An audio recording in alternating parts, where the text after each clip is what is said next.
আমরা গতদিন and get নিয়ে ক্লাস করেছিলাম। আজকে আমরা দুটি গেট নিয়ে কথা বলবো।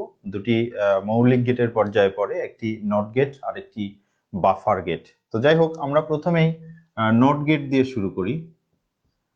Not gate not gate not gate আসলে কি জিনিস এটা আমাদের একটু বুঝতে হবে।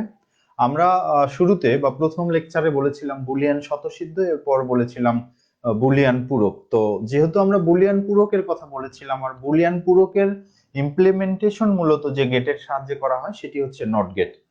নট গেট কে আমরা পূরক গেট বা পূরকের কাজ করতে পারি, এই জন্য এটাকে পূরক গেট বা এটাকে আমরা ইনভার্টার গেটও বলতে পারি, ইনভার্টার গেট। সুতরাং নট গেট বা ইনভার্টার গেট কাকে বলে সেটা আমরা দেখি। তার আগে আমরা নট গেটের একটা চিত্র আঁকি। নট গেট হচ্ছে ফলার মতো, আমরা আগেই জেনেছি, এবং এর মাথায় একটা বাবল থাকে, অবশ্যই বাবলটা দিতে হবে।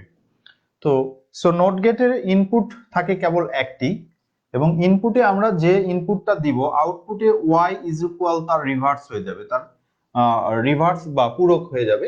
সুতরাং এটাকে আমরা বলছি নট গেট বা বাফার গেট।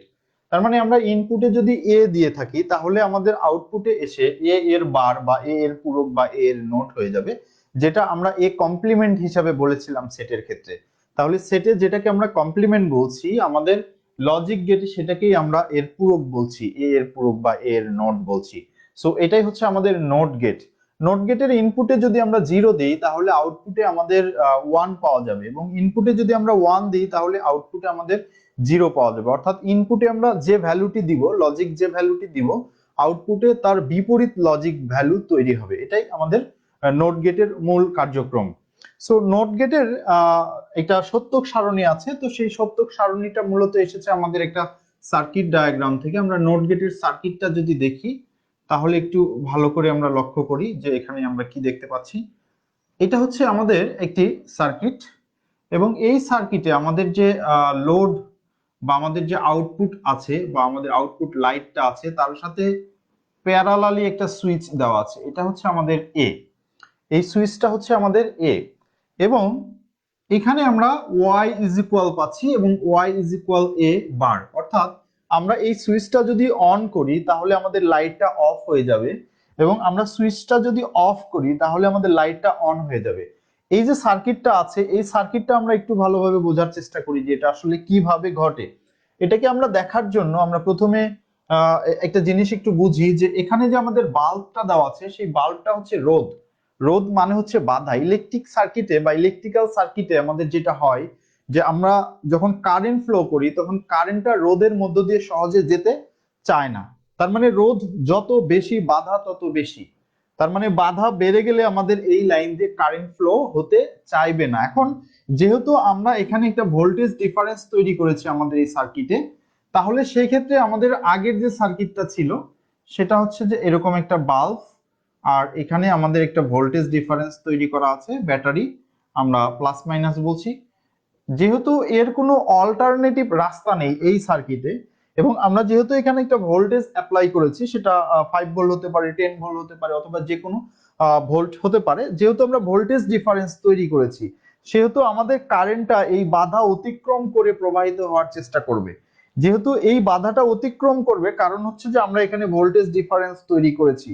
বাট যদি আমরা ভোল্টেজ ধীরে ধীরে ধীরে ধীরে কমাতে থাকি, আমাদের ভোল্টেজ যত কমাবো কারেন্ট প্রবাহের পরিমাণ কমতে থাকবে, কারণ এবং একটা সময় এসে কারেন্ট প্রবাহিত হবে না। সেটা আমাদের থ্রেশহোল্ড ভোল্টেজ, যেই ভোল্টেজ এর কম অ্যাপ্লাই করলে আমাদের এই লাইটটার মধ্য দিয়ে কারেন্ট প্রবাহিত হবে না এবং লাইটটা জ্বলবে না, এবং ওই ভোল্টেজ থেকে যখন আমরা উপরের দিকের কোনো ভোল্টেজ অ্যাপ্লাই করব তখনই কেবল ভোল্টেজটা কারেন্টটা প্রবাহিত হবে এবং হচ্ছে আমাদের লাইটটা জ্বলবে। এখন ঘটনা হচ্ছে যে যেহেতু আমরা এখানে দেখছি যে একটা প্যারালাল লাইন আছে, এখন এই যে লাইনটা যদি আমি এর মধ্য দিয়ে ড্র করি তাহলে এখানে আমাদের এই পয়েন্ট থেকে, আমাদের এ পয়েন্ট থেকে এই পয়েন্ট বি পয়েন্টে আমাদের ইলেকট্রিসিটি পাস হওয়ার জন্য দুটি রাস্তা থাকলো।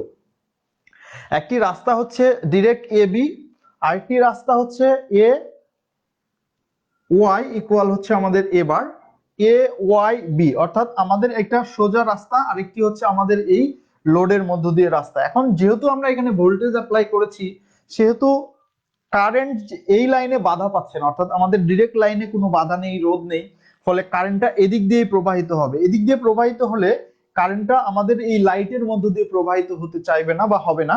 যেহেতু কারেন্টটা লাইটের মধ্য দিয়ে প্রবাহিত হবে না, সেহেতু লাইটটা জ্বলবে না। কখন? যখন এই লাইনটা আমাদের ডিরেক্ট কানেক্টেড থাকবে। অর্থাৎ আমি বলছি, আমাদের সত্যক সারণী যদি এরকম হয়, a এবং y ইজ ইকুয়াল a বার,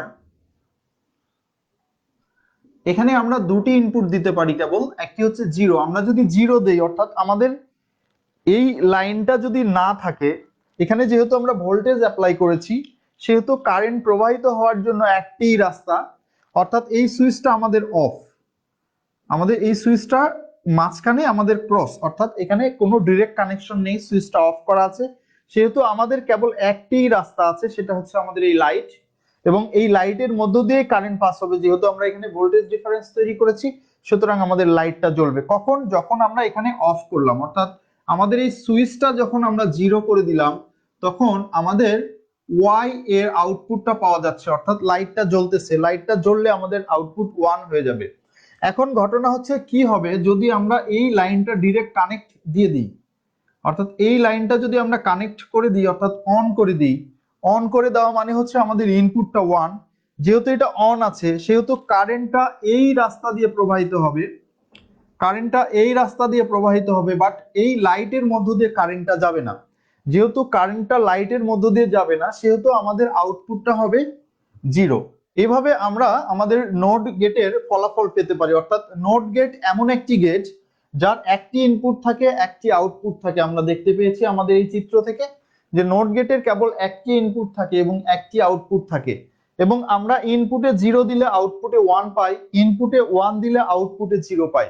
তার মানে আমরা যেটা বলতে পারি সেটা হচ্ছে আমাদের নোট গেট এমন একটি গেট যার কেবল একটি ইনপুট থাকে আর একটি আউটপুট থাকে, এবং ইনপুটে আমরা যে ভ্যালুটা প্রদান করি, আউটপুটে তার বিপরীত ভ্যালু পাওয়া যায়। এই জন্য যেহেতু এখানে আমাদের বিপরীত ভ্যালুটাই পাওয়া যাচ্ছে, এই জন্য এই নোট গেটের আরেকটি নাম হচ্ছে ইনভার্টার গেট। ইনভার্টার গেট বা পূরক গেট আমরা বলছি। সো এটা হচ্ছে আমাদের নোট গেটের সার্কিট ডায়াগ্রাম, আমাদের মনে রাখতে হবে। এবং সার্কিটটা কিভাবে কাজ করে সেটা আমরা দেখলাম, এবং পাশাপাশি এটার ট্রুথ টেবিল বা সত্যক সারণীটা কেমন হবে সেটা আমরা দেখছি। এখন আমরা যদি একটা ইনপুট নেই, এরকম ওয়েভ বা তরঙ্গাকৃতি,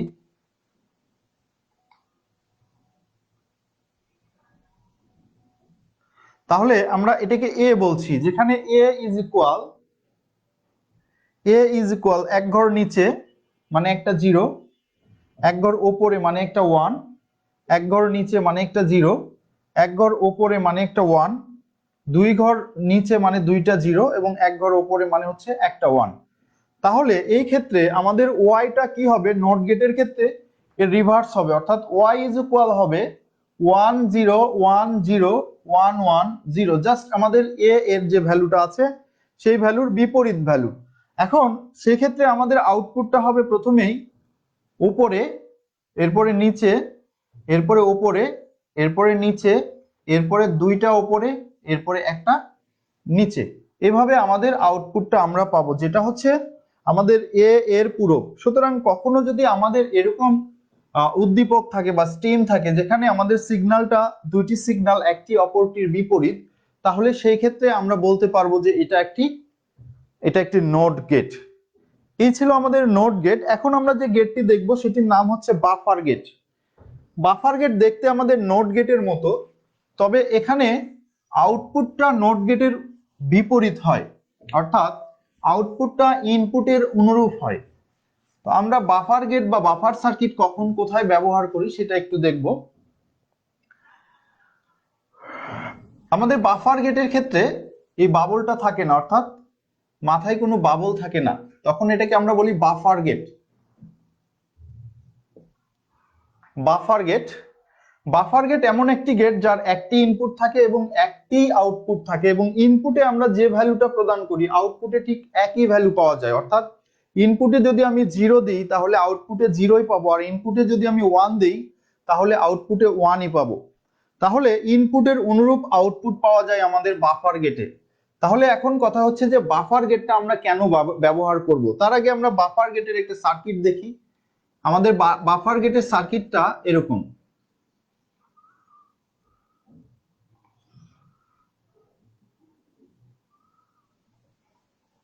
এইটা হচ্ছে আমাদের সুইচ, এইটা হচ্ছে আমাদের লাইট, y ইকুয়াল a।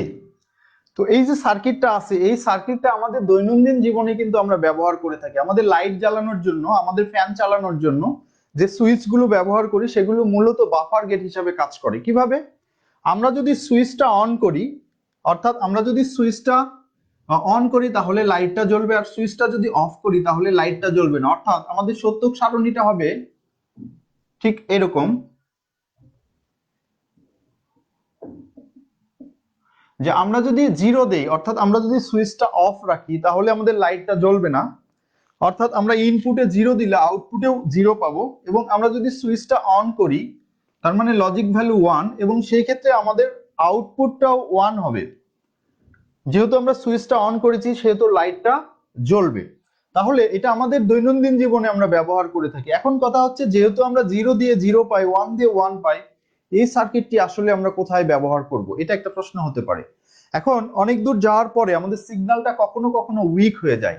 এখন এই সিগন্যালটাকে যদি আমরা আবার সবল করতে চাই তাহলে সেটাকে বাফার গেটের মধ্য দিয়ে আমরা পাস করতে পারি।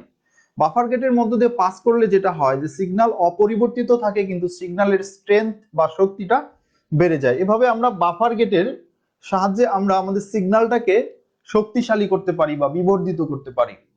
আবার আমাদের ক্লক পালস ডিলে করার প্রয়োজন হলে, যদি কখনো ক্লক পালস ডিলে করতে হয় তাহলে সেক্ষেত্রেও আমরা আমাদের বাফার গেটটা ব্যবহার করতে পারি। যাই হোক, তো আমরা কিভাবে আমাদের বাফার গেট তৈরি করব? আমাদের ডিরেক্ট বাফার গেট নেই, তো সেক্ষেত্রে আমরা কিন্তু নোট গেট ব্যবহার করে বাফার গেট তৈরি করতে পারি।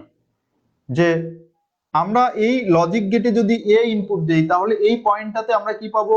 এ বার। এবং এটাকে যদি আমরা আবার নোট গেটের মধ্য দিয়ে পাস করি তাহলে আমরা যেটা পাবো সেটা হচ্ছে y is equal A double bar. A double bar is equal হচ্ছে এ। তার মানে এই যে সার্কিটটা আছে, এই সার্কিটটা সর্বতোভাবে একটি বাফার গেটের মতো কাজ করলো, যেখানে আমরা এ ইনপুট দিচ্ছি এবং আউটপুটে ঠিক এই ফেরত পাচ্ছি। এভাবে আমরা বাফার গেট তৈরি করতে পারি দুটি নোট গেট ব্যবহার করে। অনুরূপভাবে আমরা দুটি ন্যান্ড গেট বা দুটি নর গেট বা একটি নর গেট একটি ন্যান্ড গেট ব্যবহার করে বাফার গেট তৈরি করতে পারি। তো এটা যখন আমরা ন্যান্ড গেট এবং নর গেট ব্যবহার করব বা তৈরি করা শিখবো তখন আমরা বাফার গেট সম্পর্কে দেখবো যে কিভাবে আমরা ন্যান্ড গেট এবং নর গেট ব্যবহার করে বাফার গেট তৈরি করতে পারি। তো আজকের এই ক্লাসটা এই পর্যন্তই। আমি যেহেতু বলেছিলাম যে আমার ক্লাসগুলোকে আমি সংক্ষিপ্ত করব, সাধারণত 10 মিনিটের মতো করার চেষ্টা করি, তো কখনো কখনো হয়তো বড় হয়ে যায়। কেমন, এই ক্লাসটি কেমন লাগলো সেটি অবশ্যই তোমরা কমেন্টস বক্সে জানাবা। আর এই ভিডিওটা অবশ্যই বেশি বেশি করে শেয়ার করবা যেন বন্ধুরা উপকৃত হয়, সাথে সাথে আমিও উপকৃত হই। ধন্যবাদ।